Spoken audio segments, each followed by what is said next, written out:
In this video, we talk to you about training for the marathon, how to program correctly, the correct mindset to have going into the race, and what to eat on the race day and leading up to it.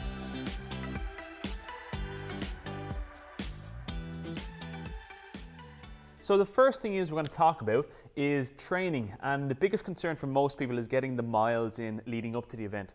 First things first, it's now coming towards mid-September. Really what you want to be considering is that you should have the majority of your training nearly done.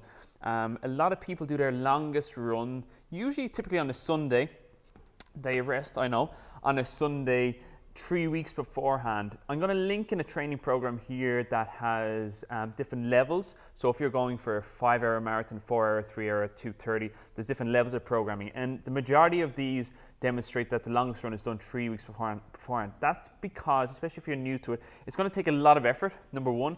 And number two is what you want to consider is that you want to be recovering leading up to the marathon and to the day. So first thing, programming wise, is take this program, check in with, and make sure it's similar to what you're doing, and make sure you're getting those miles in, especially your longest run.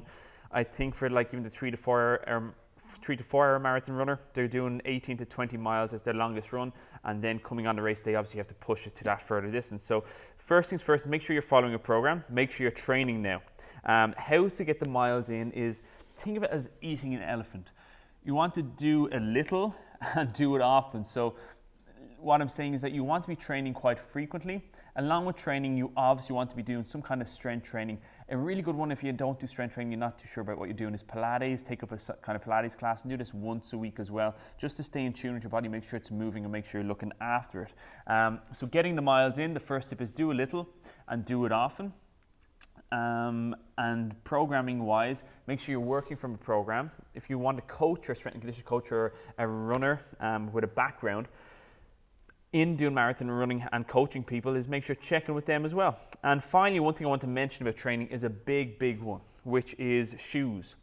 Break your shoes in with your shorter runs, not your long runs. Your feet are the only thing that's really going to slow you down. That and chafing, which is another story altogether, is make sure that you're breaking your runners in.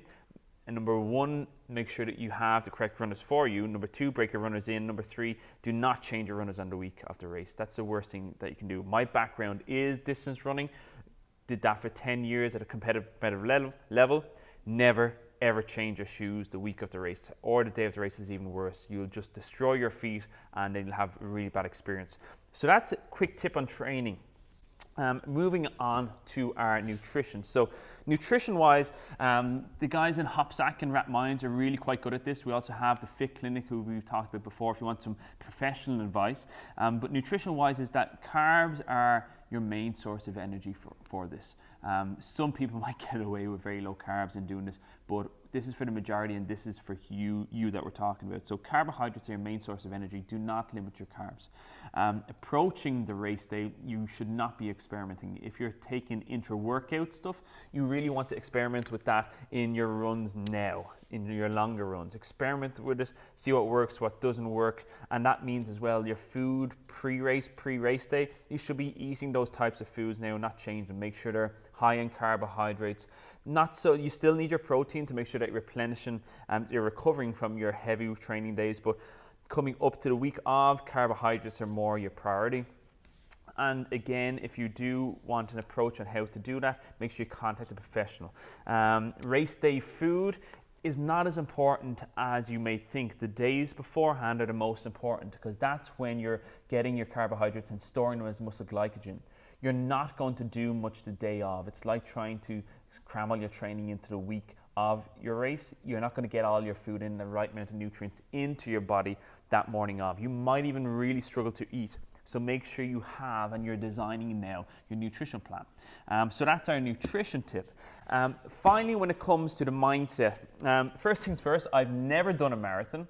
I never will. My distance was 1,500 to 3K steeplechase, and the longest was over 10K cross country. But I do have a really good idea about how to approach a race that is longer than usual. That's a bigger challenge if you're approaching it with a bit of a niggle. So mindset. So first things first is that there's two different mindsets going into it.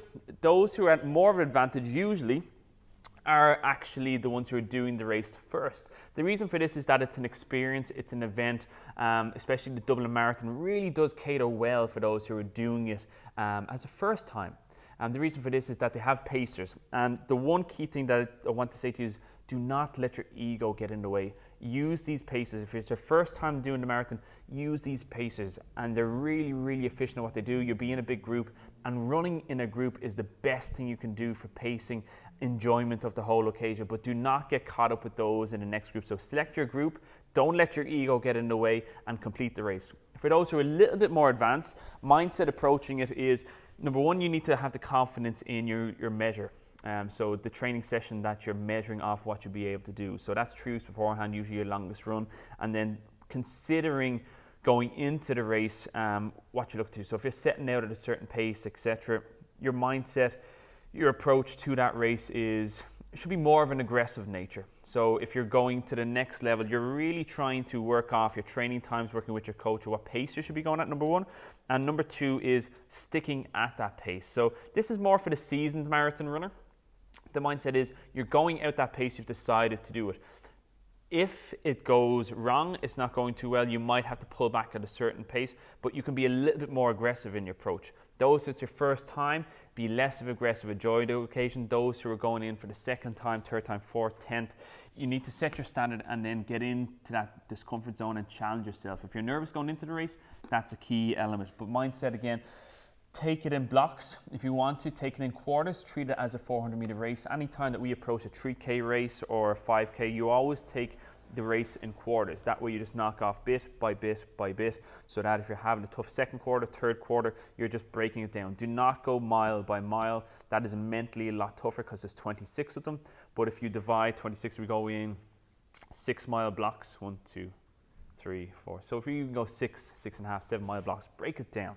So then that way, as you're approaching the finish line, you're timing your blocks. So if your first block isn't as good, you still have the second, the third, and the fourth. It's a long, long race. You'll be very surprised how your energy is spread over those 4 blocks rather than mile to mile. If you think in the first mile you're low on energy, second mile you're low on energy, and you're thinking you have X amount of miles in front of you, then you're in trouble. So break it down into blocks. So training wise, how to get the miles in, nutrition, carbohydrates approaching the race day, make sure that on race day you're not changing your food. And finally, mindset, there's 2 different mindsets. Make sure you're clear on what way you want to approach it. If it's your first race, make sure that you're leaving your ego at the door, and then let's focus on completing it and really, really have a good experience and make sure all your prep is in order. Also, if you want a little bit more information, make sure you read the blog article that's coming out on this as well. It goes into a little bit more detail, things like chafing, etc., how to avoid it. But there are 3 key points for those guys getting ready for the marathon, and on the day, enjoy it. And if there's any more videos coming your way, we'll have a little bit of elements coming through in these 3 Tech Fridays or next couple of weeks. There we go, guys. Best of luck with your training.